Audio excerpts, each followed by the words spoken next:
அந்த சவால்ல நாங்க ஜெயிச்சிட்டோம் பாட்டி. இன்னும் புரியுற மாதிரி சொல்லணும்னா என் மாமாவோட கடன் பிரச்சனை எல்லாத்தையும் நான் சரி பண்ணிட்டேன். என் மாமா சூதாடினதுக்காக வாங்கின கடனை வச்சு அவரை நல்லா லாக் பண்ணி அது மூலமா எங்க கம்பெனியை எழுதி வாங்க நீங்க திட்டம் போட்டீங்க. ஆனா நான் அந்த கடனையே செட்டில் பண்ற மாதிரி போய் மொத்தமா அவரை அதுல இருந்து வெளியே கொண்டு வந்துட்டேன். அநேகமா உங்களுக்காக தான் இருக்கும். எடுத்து பேசுங்க. கொஞ்ச நேரத்துக்கு முன்னாடி என்ன நடந்தது தெரியுமா? அந்த வேணு கிருஷ்ணாவோட பணத்தை கொடுக்கறேன்ட்டு பணத்தோட இங்க வந்துட்டான். அதே நேரம் பார்த்து விஜிலன்ஸ்ல இருந்து ரெய்டு வந்துட்டாங்க. எங்களுக்கு என்ன பண்றதுன்னு தெரியாம அதுல இருந்து தப்பிக்கிறதுக்காக எங்களுக்கும் கிருஷ்ணாக்கும் எந்த சம்பந்தமும் இல்லன்ட்டு. இதுக்கு மேல நான் கிருஷ்ணா கிட்ட பணம் கேட்க முடியாது. அதனால கிருஷ்ணா கொடுக்க வேண்டிய 5 கோடியை எங்களுக்கு நீங்களே கொடுத்துருங்க. சீக்கிரமா அந்த பணத்தை ரெடி பண்ணி கொடுத்துருங்க. இதுக்கு மேல எங்களால சமாளிக்க முடியாது மேடம். எப்படி நீங்க மட்டும்தான் கிரிமினலா யோசிப்பீங்களா? ஏன் நாங்களா யோசிக்க மாட்டோமா? ஆனா பாவங்க நீங்க. என் மாமாவுக்காக நீங்க வெட்டின குழியில இப்ப நீங்களே விழுகிற மாதிரி ஆயிருச்சு. இப்ப அந்த 5 கோடியையும் நீங்க தான் செட்டில் பண்ணி ஆகணும். சித்தப்பா, இன்னைக்கு எங்க ஸ்கூல்ல ஒரு பழமொழி சொல்லி கொடுத்தாங்க. என்ன தெரியுமா? வினை விதைத்தவன் வினை அறுப்பான். அது இவங்களுக்கு கரெக்டா இருக்கும்ல சித்தப்பா? ஏய், யார் இடத்துல வந்து என்ன பேசிட்டு இருக்கீங்க? இப்ப நீங்க இந்த மாதிரி சவுண்ட் எல்லாம் விடக்கூடாது. ஜெயிச்சவங்க நாங்க தான். எதுவா இருந்தாலும் பேசணும். தோத்து போன நீங்க சைலண்டா இருக்கணும். இதுக்கப்புறமும் நீங்க எங்க குடும்பத்துல பிரச்சனை பண்ணி எங்க பாட்டியோட சொத்தெல்லாம் எழுதி வாங்கணும்னு நினைக்காதீங்க. நீங்க நினைச்சாலும் அது நடக்காது. எல்லாருக்கும் நல்லது நினைச்சதா நல்லது நடக்கும். கெட்டது நினைச்சா கெட்டது தானே நடக்கும். ஏய் சுண்டக்காணி, நீ எல்லாம் எனக்கு சமமா நின்னு பேசுற அளவுக்கு தைரியம் வந்துருச்சா? பின்ன என்ன பண்றது பாட்டி? நீங்க இவ்ளோ கீழ இறங்கி வந்ததால நான் உங்களுக்கு சமமா பேசுறதுல எந்த தப்பும் இல்லையே. பாத்தீங்களா, ஒரு சின்ன பொண்ணு கூட எவ்வளவு அறிவா இருக்கான்னு. அந்த அறிவுல கொஞ்சம் இருந்திருந்தா கூட நீங்க இப்படி பண்ணிருக்க மாட்டீங்க. இப்ப கூட நீங்க பண்ண தப்பு எல்லாத்தையும் ஆதாரத்தோட நிரூபிச்சு உங்களை நம்பிட்டு இருக்கிற எங்க வீட்டு ஆளுங்களை வச்சு காரி துப்ப வைக்க முடியும். சும்மா தேவையில்லாம என் மேல பழி போடாத. எனக்கு இதுக்கு எந்த சம்பந்தமும் இல்ல. அதுதான் உண்மை. ஆமா, எங்க அக்கா சொல்லி ஒன்னும் இது நடக்கல. என்ன ஏதுன்னு தெரியாம பழி போடாதீங்க. ஐயோ, இதெல்லாம் நீங்க சொல்லிதான் நடக்குதுன்னு சித்தப்பா கிட்ட சொன்னதே நான் தான். அது தெரியாம சும்மா சம்மந்தமே இல்லாம ஆக்டிங் பண்ணிட்டு இருக்கீங்க.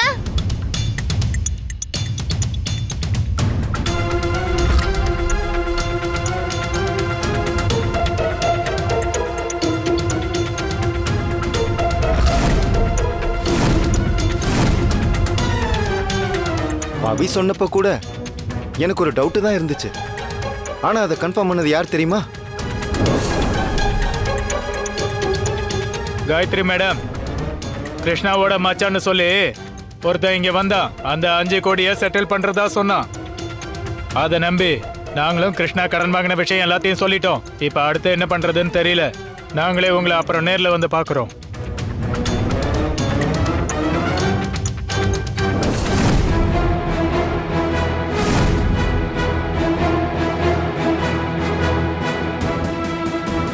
அன்னைக்கு அந்த ஆளு நான் வந்துட்டு போனதும் உங்களுக்கு ஃபோன் அடிச்சு பேசினப்பயே இதெல்லாம் நீங்க சொல்லிதான் நடக்குதுன்னு எனக்கு நல்லா தெரிஞ்சு போச்சு.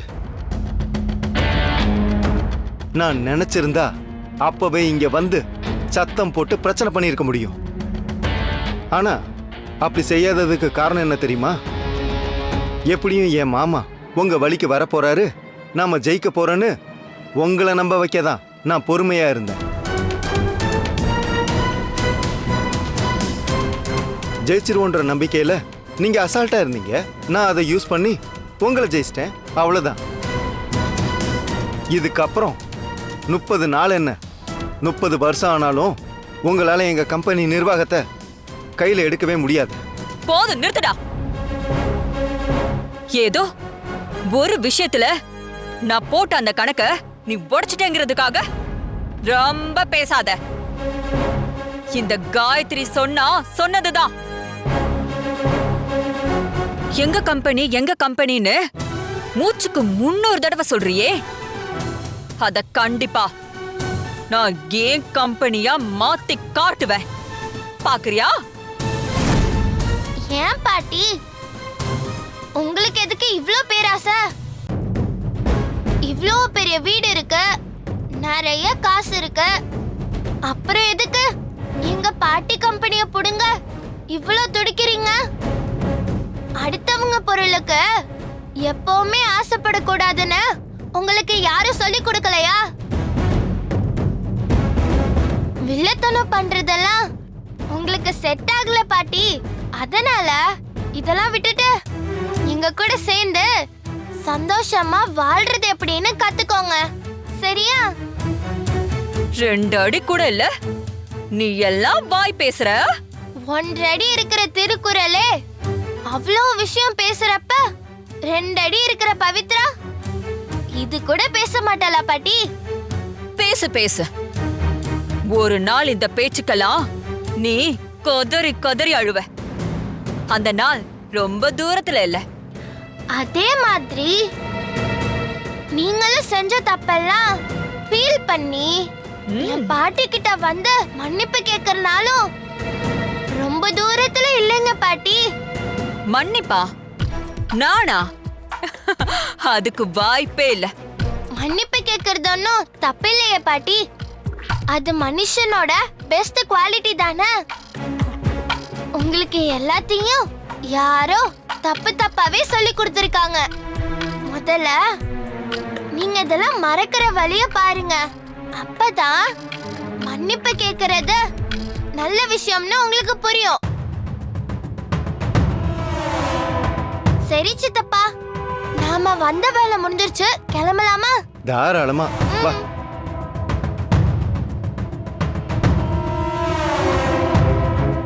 அப்புறம் மறுபடியும் ஏதாச்சும் ஒரு மொக்க பிளானை போட்டு அதுலயும் தோத்து போய் திரும்ப திரும்ப என்ன இங்க வர வைக்காதீங்க, சரியா?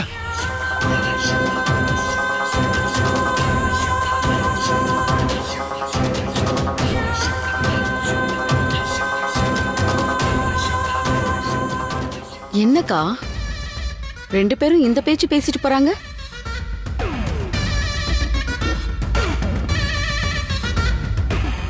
மேடம், நீங்க சொன்ன மாதிரியே இவ்வளவு நேரம் வேணு ஆபீஸ் வெளியில தான் வெயிட் பண்ணிட்டு இருந்தேன்.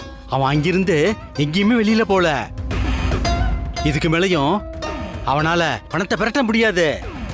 நீங்க நினைச்ச மாதிரியே ஜெயிச்சிட்டீங்க மேடம். தோ, உன்கிட்ட கொடுத்ததே ஒரே ஒரு வேலை, அத கூட உருப்படியா செய்ய முடியல. நீங்க என்ன சார் வாட்ச் பண்ணீங்க? வேணு உங்களுக்கே தெரியாம வெளியில போய் எல்லா பிரச்சனையும் சரி பண்ணிட்டு இங்க வீட்டுக்கே வந்து சவால்ல ஜெயிச்சிட்டேன்னு போறான். அக்காவே அந்த டென்ஷன்ல இருக்காங்க, இதுல இன்னும் நீங்க வேற. இல்ல சிஸ்டர், எனக்கு தெரியாம. போதும், யாரும் என்கிட்ட பேச தேவையில்லை. முதல்ல எங்கிட்ட போங்க. போங்கங்கறல.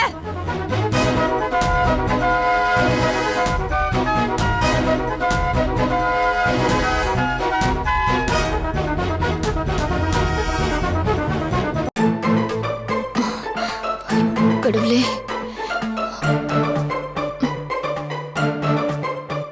என்னாச்சு ஜோதி? வேணு போன் எடுத்தானா இல்லையா? இல்ல நீ ஃபோன் நாட் ரீச்சபிள் தான் வருது. ஐயோ, என்ன இவ பணத்தை ரெடி பண்றேன்னு சொல்லிட்டு ஒரு தகவலும் சொல்லாம இருக்கா? நான் தான் அப்ப இருந்து சொல்றேன்ல, உன் தம்பியை நம்புறது வேஸ்ட். நானே ஏதாவது ரெடி பண்ணிருப்பேன்.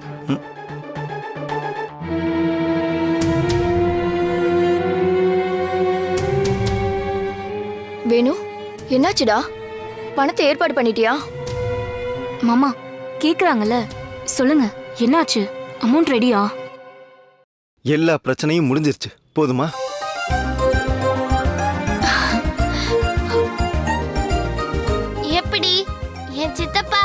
சொன்ன மாதிரியே செஞ்சுட்டாங்க பாத்தீங்களா? எப்படிடா 5 கோடி ரூபாய எப்படி ஏற்பாடு பண்ண? யார் கொடுத்தாங்க? அதெல்லாம் உங்களுக்கு தேவையில்லாதது. மாமா இனிமே கடனாளி இல்ல, அது போதும்ல. அப்புறம் என்ன?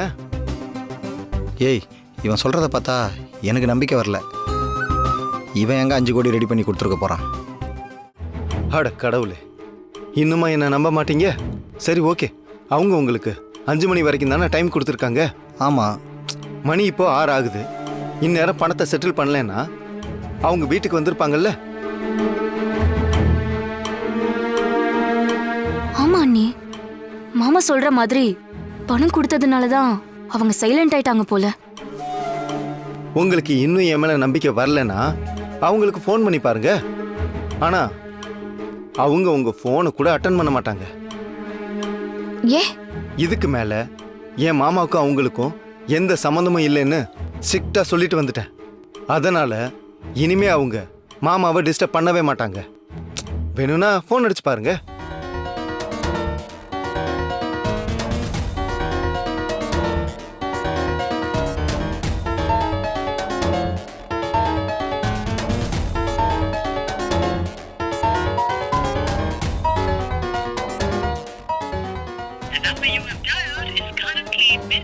என்னாச்சுங்க?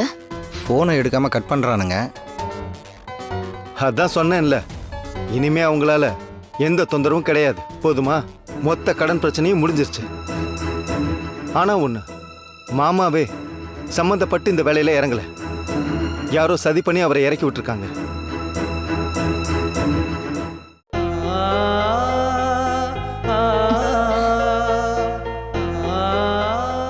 யாரு வேணும்? அதை நான் கூடிய சீக்கிரமே ஆதாரத்தோட நிரூபிக்கிறேன். அக்கா, என்னக்கா நீ எதுக்கு போய் கண் கலங்கிட்டு இருக்க? இல்லடா, இவர் இப்படி ஒரு பிரச்சனையில சிக்கி இருக்காருன்னு தெரிஞ்சப்போ நான் எவ்வளவு தவிச்சேன் தெரியுமா? இப்படி கடன் வாங்கினவங்க எல்லாம் ஏதேதோ கஷ்டத்தை அனுபவிச்சிருக்காங்கன்னு பேப்பர்ல படிச்சிருக்கேன். சில பேரை கண் கூடவே பார்த்திருக்கேன். அப்படி ஒரு நிலைமை என் வீட்டுக்காருக்கு வந்துடக்கூடாதுன்னு ஒவ்வொரு நிமிஷமும் பயந்துகிட்டே இருந்தேன்டா. எப்படியோ நீ அவரை காப்பாத்திட்ட வேணும். அக்கா, அன்னைக்கு நீ கோவத்துல வேணும்னா நான் இந்த குடும்பத்துல ஒருத்தர் இல்லைன்னு சொல்லியிருக்கலாம். ஆனா நான் எப்பவுமே இதை என் குடும்பமா தான்க்கா பாக்குறேன்.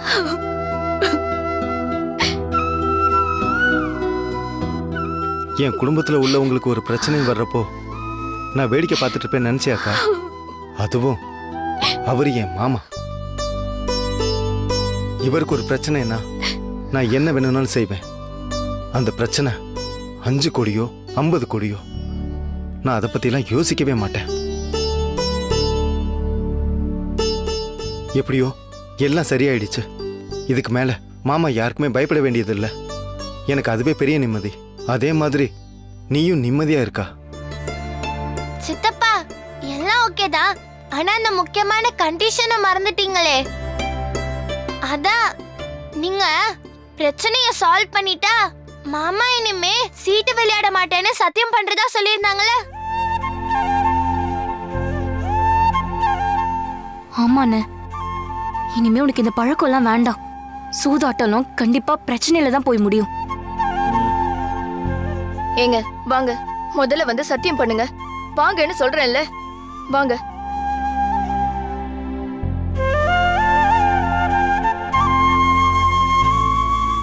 என்ன பவி, ஆச்சரியமா இருக்கு. என் அக்காவும் ஜோதியும் நீ சொன்னதுக்கு சப்போர்ட் பண்ணி பேசுறாங்க. எல்லாம் மாமா மேல உள்ள அக்கறையில தான். சரி வாங்க. வா. ரோஜா, மேல அத்தையோட துணிங்க எல்லாம் காயுது, எடுத்துட்டு வா போ. காலையிலேயே எடுத்துட்டு வந்துட்டேன். இது வேற, போய் எடுத்துட்டு வா. சரி.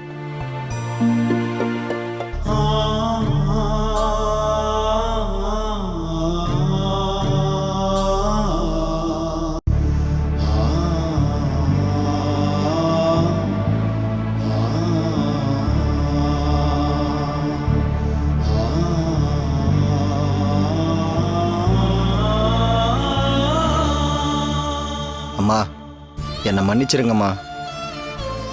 இந்த வீட்டோட மூத்த வாரிசாக இருந்தாலும் பெருசாக பணம் சம்பாதிக்க முடியலன்ற குற்ற உணர்ச்சியில் சூதாடி அதை சம்பாரிச்சிடலான்னு தப்பு கணக்கு போட்டேன். அந்த தப்பு நம்ம வீட்டோட மான மரியாதையை கெடுக்கிற அளவுக்கு வந்து நிற்கும்னு நான் நினச்சி கூட பார்க்கலாமா. ஒருவேளை நீங்கள் இதெல்லாம் தெரிஞ்சுக்க கூடாதுன்னு தான் அந்த கடவுளே உங்களை சுயநினைவு இல்லாமல் வச்சுருக்காரோன்னு தோணுது.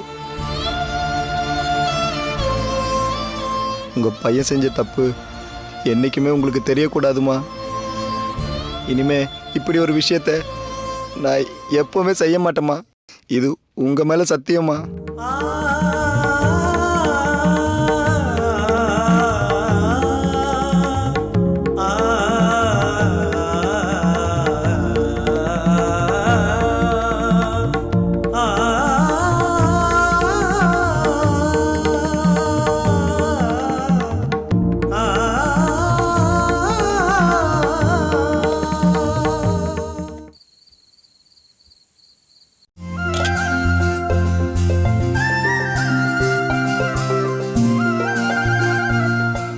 வேணு, இன்னும் சாப்பிடல நீங்க? வாங்க. இருக்கட்டும் மாமா, முதல்ல நீங்க சாப்பிடுங்க. அட வா வேணு, எல்லாரும் சேர்ந்து சாப்பிடலாம். வா.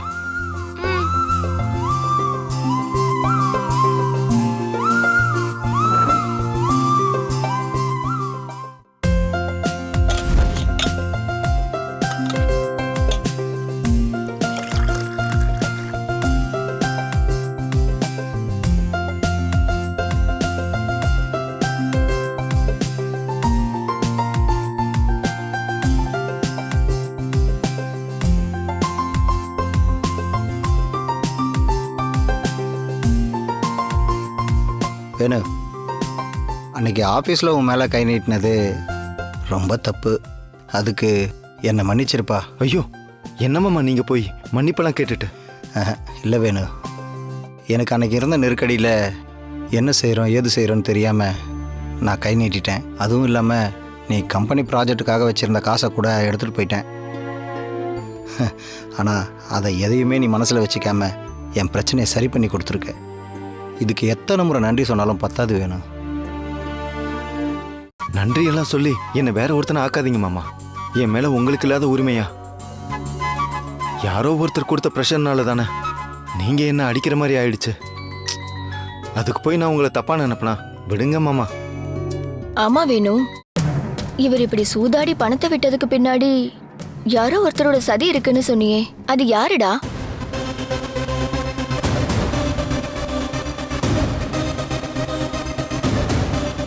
கொஞ்சம் வெயிட் பண்ணுங்க. சரியான ஆதாரத்தோட மாமாவுக்கு நெருக்கடி கொடுத்தது யாருங்கிறத நானே உங்களுக்கு சொல்றேன். ஆனா மாமா, இந்த விஷயத்துல நான் மட்டுமே தனியா நின்று உங்க பிரச்சனையை சரி பண்ணல. பபிதா எனக்கு ஃபுல் சப்போர்ட்டா இருந்தா.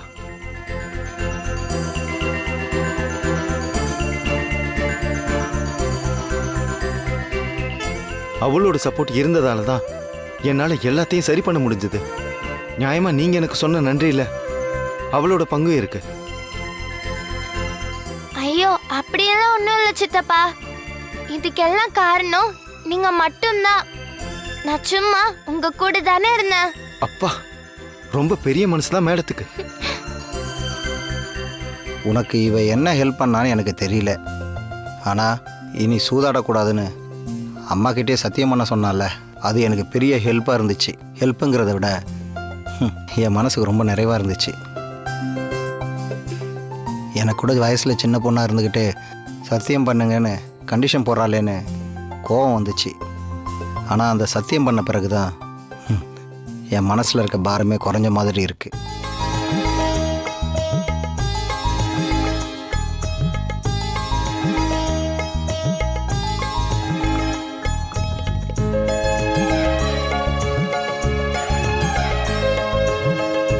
சரி, நீங்கள் சாப்பிடுங்க.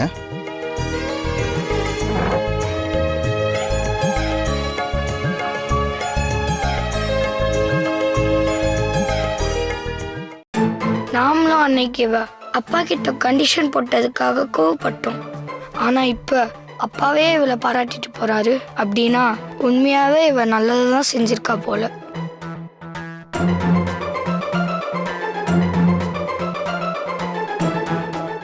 அண்ணி என்ன யோசிச்சுட்டு இருக்கீங்க? ஆம்லெட் போட்டு வச்சு காயுது பாருங்க.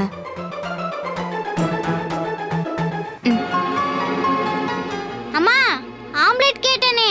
இதோ எடுத்துட்டு வரேன்.